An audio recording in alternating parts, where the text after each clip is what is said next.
আল্লাহর রহমত, আমরাই জিতবো। যারা বাক বাকুম করে কথা বলেন ওরা সত্য শোনো, তাদের নেতারা ওই কথা বলতো, পরে দেখা যাচ্ছে ভোট পাইছে 6%। আমি চ্যালেঞ্জ করলাম, যারা বড় বড় কথা বলেন ইসলামের নাম নিয়ে, ধর্মের নাম নিয়ে যারা মানুষকে বিভ্রান্ত করেছেন 70 সনে 71 সনে, এখনো যারা করতে চান তারা বাংলাদেশে যদি 10%-এর বেশি ভোট পান, ভোটের পরে ফজলুর রহমানের সাথে দেখা করিয়া। বড় বড় কথা বলেন, 20টা সিট একা একা পায়ে দেখেন তো দেখি।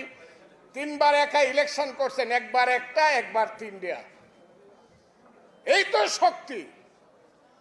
হ্যাঁ, বিএনপির নামে দুর্নাম করাতে পারবেন। বিএনপি খুব লুটপাট করতেছে, বিএনপি এদের শেষ করতেছে চাঁদাবাজি করিয়া।